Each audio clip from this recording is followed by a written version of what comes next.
Millions of us now use online banking, but no matter how safe the banks want us to think it isn't. This is a story of a man who lost his life savings, could lose his house, and was blamed by the Commonwealth Bank for not telling them the deposit account was being systematically rifled. Laura Sparks reports. Well, simply, I don't use internet banking because I personally don't trust it. All my life savings is gone. I may lose the house. The money simply vanished off the screen. Over 10 million Australians now use internet banking. The banks try to convince us it is perfectly safe. But an epidemic of electronic fraud is sweeping the globe. New, highly sophisticated spyware attacking our computers, targeting our online accounts. Banks' excuses are pathetic, to say the least, because they'll try to find any excuse, really, to get away with it and not pay up. Mike Kharghidourian believed internet banking secure.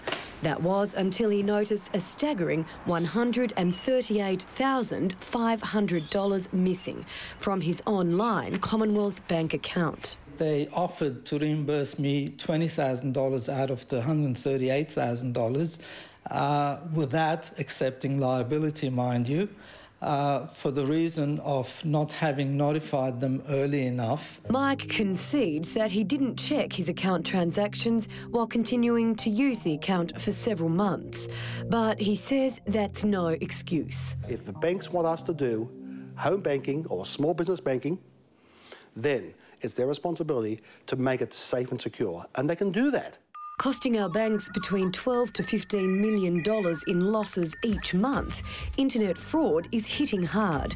Some banks seeking to avoid all responsibility, placing the liability of stolen funds back into the lap of customers. When internet banking goes wrong, it's a virtual nightmare for the customer. Not only have you lost your money, but you've got to then tackle or take the bank on to recover that money. Bruce Ford runs Dispute Assist, an independent company helping people resolve problems with their banks. Among them, a customer from another major bank with unexplained irregularities with their internet banking facility.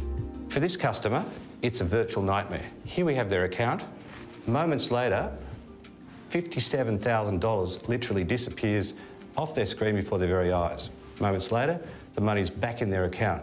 I think the cases that you have before you raise serious questions whether internet banking is safe. I'm sorry to say, we don't get that guarantee in the PC, the personal computer area at the present moment. Professor Bill Kaeli is an information security consultant. He says we should listen to the computer manufacturers like Microsoft and IBM, who have warned their PCs were never designed to be secure enough for internet banking. Today, the real problem is what we call the ghost in the machine. Essentially now, the criminals have got far more sophisticated in what they do.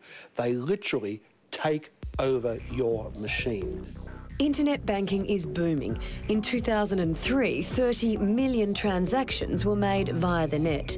Today, it's closer to 1 billion, and it continues to grow. They're encouraging people to go online, and yet they're not providing them with a secure system. They'll give you a little token, a little device, which gives you a different number for every individual transaction you do, and you have to type that number in each time. Those services are available today. At the present moment, the banking industry in Australia seems to be offering those only to certain business customers. I maintain it should be available to everybody. I want my money back. It's as simple as that. Mr. Kharghidourian has now been promised his money back. After nearly 5 months, the Commonwealth has offered to repay it if the police inquiry reveals no fraud.